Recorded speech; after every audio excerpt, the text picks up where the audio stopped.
Are you looking for a business consultant? With so many vast choices, how do you find the right fit for your needs? It's simple when you know what questions to ask. Today's local expert on business consulting will shed some light on locating the right fit that'll put your mind at ease in a snap. And I'm active on LinkedIn. Let me tell you here's what I've always been. I never liked social media. I was never into it at all. I couldn't stand all the bull crap that's on it that people go through, not business wise, but in personal stuff. People always write all this dumb stuff, and it's always these, it's not that I wasn't even on it, but people would come to me and say, did you see that on Facebook with them? I'm like, dude, no, I'm not. And that's why I'm not on there. Right. And that's why I did all this. But then I got onto LinkedIn about 3 years ago. Right. So I didn't do much. I wasn't even the subprime hero. I was just Frelin Arts, a finance manager at Budget Car Sales, a dealer for the people. I did some training in the past. I did dealer, I put so basically my only thing different in my profile besides subprime hero is the podcast stuff. Right. So it's basically the same lineup, but I started doing that and I started getting inspired by all these people. I started watching, and it was people not even in the car business. I'm watching people that I know personal that are doing some amazing stuff. And I'm just like watching what they're doing and I'm getting inspired. Then they were putting out ideas of how to make it better and how you can make, and I was like, man, I could do that. I could do this. He's right. You know what? Damn it. He is right. I'm just being a bitch right now. I need to step up my game. I need to just get out there. I am worth more. I have so much knowledge, but I feel like I'm stuck. And I was really in a bad spot at work. Like I hated my job for a little bit. And you guys see how much I love it now. Right. But there was a time I just was getting just fed up with having to chase steps and deal with salespeople who didn't want to finish their job at the end. I had to learn how to struggle with that, but I had to learn a lot, which taught me a lot, which in turn helped me finally become the subprime hero. I worked on myself. I got better at it. I got more energy. I started becoming more of a positive leader because I was very positive, but subprime finance turned me into a very fiery asshole for a little while, lack of a better word. I was like, for a moment, like everything was like, fuck that, I want this. And I rarely throw these fiery words but that's how I was at those moments. Right. So you were isolating yourself, right? I mean, well, it was that, but it was just felt like it was going nowhere. I felt like we had reached our peaks because we had crushed it, became the #1 independent store in the state. The store was pretty tapped. I felt as if it was tapped. Don't get me wrong. I believe there's always room for growth, right? But I was at a moment in my mind where I was like, dude, this is it. And I'm the finance manager. Don't get me wrong. My best friend, Matt Damos, my first mentor ever in my life, somebody I still consider a brother, was the general manager. I'm never going to be the general manager there. You know what I mean? So I felt very stuck, but I was getting paid extremely well, where other jobs I was offered as general managers or this do not even pay the same as what I'm getting paid as a finance manager. And maybe there could have been, there was always a possibility, but right, we always stick with what we know, the comfortable. And this is another reason why I started getting a little bit more about the uncomfortable and doing things and changing. Right. So it was like time to freaking grow type stuff. I'm not growing anymore. I'm dying. And that's what it was. It was just that was I doing great? Yes. Was I making money? Fantastic. Was I, able to buy a beautiful home and and I was been doing that for years. Yes. The car business supplied that for me. Why are you so depressed? Why am I so upset?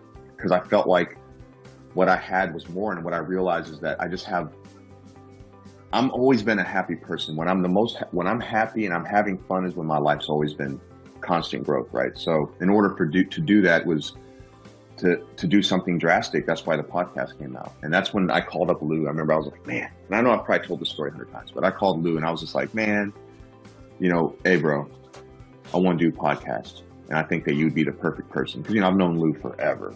We've come up, we always laugh together. When we go to when we do company functions, we're always over in the corner just laughing.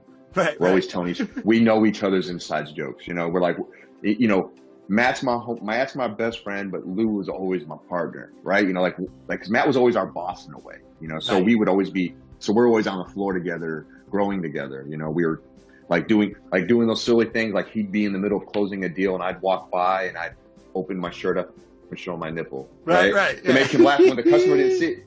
Silly stuff, right? You walk by, you just make funny faces, whatever you had to do to try to invoke him to laugh in the middle of closing. But we did that to each other still do. We still would. If to this day, if he's closing a deal, I'm going to do that. And You used to do that in college, you know. You'd see your best friend talking real serious to a professor, and go behind the professor's shoulder so he can see me, but the professor can't, and do some type of face to make him just crack up, and then walk away. You know, that's exactly it. You know, and we do that, and we have fun. We played those silly reindeer games, we call it. You know, we have a good time. So we knew that the energy between us was unmatched with anywhere we went. We traveled the country as a team, and a lot of times we had opportunity to go do dealership sales and do training in dealerships, and you know, because we became closers really quick on the teams that we were on, and team leaders, and then we left those jobs to go become managers at big stores and help develop stores, and we developed stores. So we realized we had some skill. You know, you go across the country like that for, you know, I mean, I was out there for me. I did a little bit more time, as I call it, more time than Lou out there. Lou was smart and left earlier. And I think that I was smart and stayed because I had opportunity to learn how to do the marketing side of it all too. So that's a whole other story. But you know, just being out there and having the opportunity to teach dealerships, and realizing that everywhere we walked in, we were the energy of the store. We were like what everybody was drawn to, not because of how great we were as salespeople. We were good, yes, we were really good, but it was the energy. It was the car guy coffee. You know, the jokes that we always talk about. You know, people used to be like, "What are you guys on?" Like, because we come in as soon as we walk in the door. As soon as we walk in that dealership door, we open it. We're like full energy, balloons blowing up. We're like doing 100 like in seconds. We're the balloon kings, right? We could just balloon on the string. Talk about lighting up a room, yo. I mean, bro, we used to kill it. It's not one of you; it's the two of you. Yeah, and we had the opportunity to do that multiple times together, you know, and it was fun, and we always had a good time. And sometimes our energy was a little much, sometimes our energy was just right, but it was always good energy. So I knew when I called him, he was the right one to do it with. He's also very like OCD. When he gets involved in something, much like me, you get laser focused. You can't help but get it. I want to get it done. I want to get it done. So he's also the yin to my yang in a lot of ways too. Like, if you notice, I never did social media. I wasn't even on social media at all. And I don't even like, honestly, being on video. This helped me overcome all that. All this stuff, but I'm the one who does it the most now because of my fear of video. Now, Lou doesn't mind doing video, but Lou likes being behind the scenes more. He likes coaching people on how to do it. Yeah, and the editing and making it pretty and all that kind of stuff. He likes that. He does the graphics. He loves all that type of stuff, you know. And he also likes developing the programs that we're behind, which, you know, like, we sit down and we pitch ideas to each other all the time. And we, like, right now we're in the middle of a million brainstorms, and it's awesome because season 2 is coming, and we have so many other things coming out that are going to be mind blowing. I think for a lot of people. I think a lot of people are going to have I think. Okay, Fred, this is great. Let me stop you right there and go back, because the show is revolved around how do you start before COVID, and you took me through that journey. Oh man, I was just talking with you, man. Yeah, you know. All right, so let's get on. No. I'm not scripting it, but at the same time, the sequence is you took me through what it was like before COVID, and you guys were already doing the podcast in January, and you had your visions on where you wanted to take it, and all of a sudden, bam, we're all locked in. So you had this pivot, and that's what the show's all about. Things have changed. So bring me through you guys working together going, what are we going to do now? When you realize that together, you know, what was that like? And people want to know. Great question, Mike. So, man, I appreciate that question, actually. And it's that's an easy question for me to answer, because I think about that a lot, that moment. I think about how fortunate I felt that we started Car Guy Coffee when we did. I think that, so I don't really call COVID a blessing. It's disgusting what's happened to so many people's families, what's happened to people's businesses, the economy, people's perception of whatever, it would cause so many like conflicts and controversy. And, bottom line is that people got sick, and it's unfortunate that people got sick. Unfortunate that businesses had to close, people lost jobs, money is dropped, but man, we all have to look at what you have control over, right? So I feel very fortunate that as we were building up Car Guy Coffee, we started about a year ago, a little over a year ago. It was like the end of October of 2019. And we're like, okay. And we put out a date. I think it was the 23rd. My very first Facebook post, I just had my first Facebook account. I put just a date. That's it. I said, first brew, 1/20/2020. Me and Lou came up with that date. We said, we'll make it that date. We wanted to put it out in the universe because we figured that was the best thing to do. Launch date, right? A launch date. And if you put it out there, you have to commit to it. You can't just be like, okay, hold on, we'll push it off, right? So it committed to us putting in work.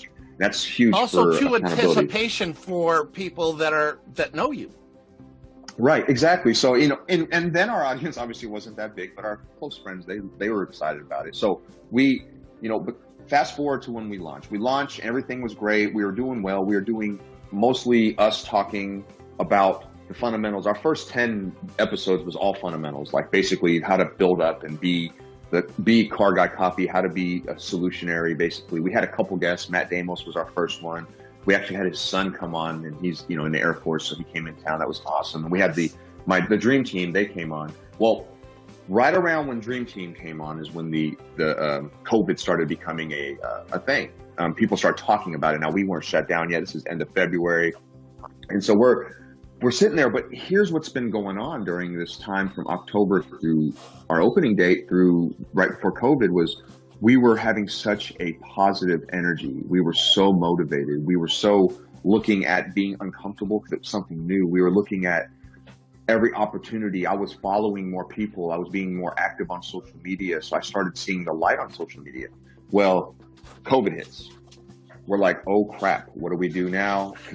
Our whole plan was to go to these digital dealer conferences, to go to NADA, to do this, do that, so we can meet people, interview people, right? I was at this point, I was setting interviews up for the digital dealer at that point, because I knew a lot of people were going to be there, so I was trying to sit down with them. We were going to try to, boom, do interviews, knock out a bunch, and I thought it was going to be super cool.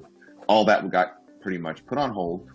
So when we're sitting there, and I started noticing, man, as soon as COVID shut down, like right in the middle of March, right? Everybody started doing these online, like huge meetings, and you can go to Facebook and watch like the global summit for car business. And I watched those and I started realizing this is a ticket. Hold on a second. Zoom meetings. I started researching all these different type of ways to do these types of things and how you can record and how you can put it on there. So I just started reaching out to everybody I was following, people like, El Patron. I hit him on Instagram because he is so active on Instagram. I know that's his favorite place, and I'm sure he'll still admit that too. And I hit him there, and he immediately hit me right back. He was like, "Why not? Why not? Let's do it." Right. I was like, or he might even say, "Why not, kid?" You know how he is. So I was like, pumped about that, right? So then I invited like everybody that I could. And I just started getting yeses after yes after yes. So what it was is I also had a lot more time too, just like I knew everybody else would. I was like, man, now we have more time to focus on pure content, getting people in here, interviewing as many people that are mentors that I use as far away mentors as I could. And man, so it turned into that. So my schedule at work was basically cut in half. We were still open, but we weren't allowing anybody in the store. So it was very hands-free. So I was able to have all this time while I was using it to help me build my salespeople at the dealership. I was using it as an anchor to help them stay motivated. So I used that momentum to use Zoom meeting to do meetings with my guys every single day. I did it every morning. And then I did an 8 o'clock nightcap where we can all have a drink together. Right. I never drank more alcohol in my life. I don't really drink much. If you guys notice it on the think tank, you see me like, I used to when I was younger. I used to drink a lot, but I don't drink now. Not because I'm like, I need to stay off it. It's just because I don't enjoy the hangovers. Yeah. I do enjoy a good buzz. Don't get me wrong, but I take my moments to do those things. But even on think tank, I'm usually drinking water or maybe a soda or something like that, or a coffee. But every once in a while I'll break out like a rum. Rum's good. I like bourbon because I'm in Kentucky. But anyway, going off subject there. So I did that. So I use that. So I'm so thankful, man. I'm thankful for Car Guy Coffee, for that happening. I'm thankful for for everybody out there who follows us and motivates me every day to keep going and keep growing and to share and to not be discouraged by, the it's like most people, I think, have the fear of how they look on video or how they sound or if they stuttered or if they said guys. You say we all have words that we say a lot. So when you go back and watch it, like right. me, but you'll lose that. And seriously, because you become aware. So, and this is the thing I'll say to everybody out there is get over your fear. Go out there and just record yourself and just do it. And if you just put it out there, it's okay. You get over that, but you'll get better. And the only way to get better is to keep doing it and just every day get over the fear. Just be a little bit better than you were yesterday. Pretty impressive, isn't it? And a great professional is always eager to help. You'll be on your way in no time. Would you like more information? Today's expert can be reached at the number on your screen. Thanks for watching.